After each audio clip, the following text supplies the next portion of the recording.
আসসালামু আলাইকুম। সামনে আসছে কোরবানি ঈদ। আর এই কোরবানি ঈদে আমরা অনেকেই গরু কোরবানি দিয়ে থাকি বা ছাগল, এছাড়া মহিষ কোরবানি দিয়ে থাকি। এই মাংসগুলা কিভাবে সংরক্ষণ করলে দীর্ঘদিন আপনার মাংস ভালো থাকবে এবং মাংস পুষ্টিগুণ বজায় থাকবে, এই বিষয়টা আমরা অনেকেই জানি না।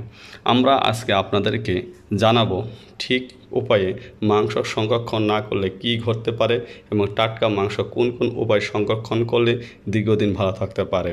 এই বিষয়টি আমরা আজকে আপনাদেরকে ক্লিয়ার করব।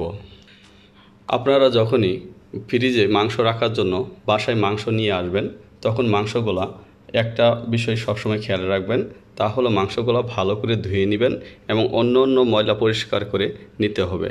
যে স্থানে বা যে পাত্রে মাংস বন্টন করবেন সেটাও কিন্তু পরিষ্কার করে নিতে হবে, যাতে এর সাথে কোনো খাদ্য বা সবজি বা মাংসের রক্ত এগুলো লেগে না থাকে। কারণ এগুলো যদি লেগে থাকে তাহলে মাংসে ব্যাকটেরিয়া জন্ম নিতে পারে। দ্বিতীয়ত, আপনারা যখনই মাংস রাখবেন তখন আপনার ফ্রিজে চেম্বার বা ড্রয়ার ভালো করে ধুয়ে নিতে হবে। শুধু ফ্রিজে মাংস ফেলে রাখলেই হবে না, ফ্রিজের সাথে বা মাংসর সাথে যেন অন্য কোনো কিছু সংস্পর্শ না আসে সেই দিক দিয়ে খেয়াল রাখতে হবে। আর তৃতীয়ত হচ্ছে, যে ব্যাগে আপনার মাংস রাখবেন সেই ব্যাগটি খুব সেফটি হতে হবে। পারলে আপনারা আপনার ব্যাগের জিপার যে ব্যাগগুলো আছে সেই ব্যাগগুলো আপনারা ব্যবহার করতে পারেন। কারণ যে ব্যাগে আপনারা মাংস রাখবেন সেই মাংসতে যদি আপনার বাইরে বাতাস ঢুকে তাহলেও কিন্তু আপনার মাংসের পুষ্টিগুণ নষ্ট হয়ে যেতে পারে এবং স্বাদ নষ্ট হয়ে যেতে পারে। এছাড়া আরেকটি কাজ করবেন, তা হলো মাংসের যে পরিমাণ চর্বি থাকে সেই চর্বিগুলো আপনারা কমিয়ে দেবেন এবং বেশি দিন যদি মাংস রাখতে চান অবশ্যই মাংস থেকে আপনার চর্বিগুলো আলাদা করে রেখে দিবেন। পারলে আপনারা মাংস টুকরাগুলো বড় বড় করে রাখবেন। আর যদি আপনারা একত্রে রাখতে চান তাহলে কিন্তু আপনারা ছোটো ছোটো ব্যাগে করে ছোটো ছোটো টুকরা করে ভালো করে ধুয়ে তারপর রেখে দিবেন।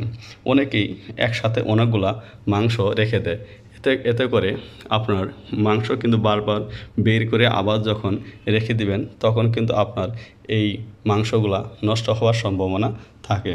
তাই আপনারা যখনই মাংস রাখবেন চেষ্টা করবেন আধা কেজি বা 1 কেজি করে প্যাকেট করে আলাদা আলাদা করে রেখে দিতে, যাতে আপনার মাংসগুলা বারবার বের করতে না হয়। আর যখনই আপনারা মাংসগুলো রেখে দিবেন, মাংস কোনোভাবেই এইরকম গাদাগাদি করে রেখে দিবেন না। মাংসগুলা একটু হালকা ফাঁকে ফাঁকে রাখবেন, একটু মাঝখানে গ্যাপ দিয়ে রাখবেন।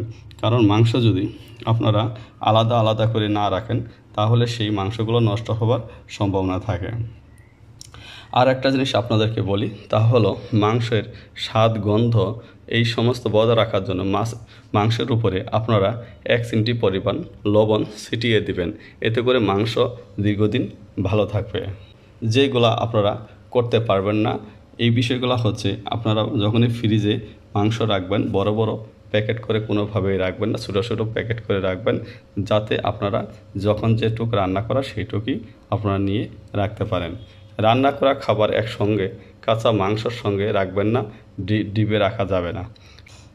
যে বিষয়গুলো একদমই করা যাবে না তা হচ্ছে, আপনারা বড় বড় প্যাকেটে কোনো মাংস রাখবেন না, ছোটো ছোটো ব্যাগে আপনারা রেখে দিবেন। কারণ হচ্ছে, আপনারা যদি বড় ব্যাগে মাংস রেখে সেই ব্যাগ যদি বারবার ভিজিয়ে মাংস আলাদা করে রান্না করেন তাহলে সেখানে মাংস যেমন পুষ্টিগুণ নষ্ট হয় তেমনি এখানে পচন ধরার সম্ভাবনা বেশি থাকে। এছাড়া রান্না করা কোনো খাবারের সঙ্গে আপনারা মাংস একসঙ্গে ডিবে রাখবেন না। কোনো মাংস সরাসরি আপনারা বের করে সেই মাংস আপনারা গরম পানি দিয়ে ছাড়ানোর চেষ্টা করবেন না। স্বাভাবিক তাপমাত্রার যে পানিটি থাকে সেই পানিটি আপনারা ভিজিয়ে রাখবেন। মাংস ফ্রিজ থেকে বের করে সরাসরি আপনারা পানিতে রেখে দিবেন এবং স্বাভাবিক তাপমাত্রায়, কোনো সময় গরম পানি ব্যবহার করবেন না। সবচেয়ে ভালো হয় আপনারা যদি দীর্ঘক্ষণ পানিতে ভিজিয়ে রাখেন, তাহলে মাংসর পুষ্টিগুণগুলো ভালো থাকে। ঠিক নিয়মে ঠিক তাপমাত্রায় আপনারা যদি মাংস রেখে দেন তাহলে 6 থেকে 1 বছর পর্যন্ত আপনারা রেখে খেতে পারবেন। একটু হালকা বড় যে হাড্ডিগুলো থাকে সেই হাড্ডিগুলো আলাদা করে রাখবেন, চর্বিগুলো আলাদা করে রাখবেন এবং প্রত্যেকটা মাংস পৃথক পৃথক করে রাখার চেষ্টা করবেন। আপনারা যদি এইভাবে মাংস রেখে দেন, আশা করি আপনাদের মাংস পুষ্টিগুণ এবং সংরক্ষণে অনেকটা ভালো থাকবে। সবাই ভালো থাকবেন। আল্লাহ হাফেজ।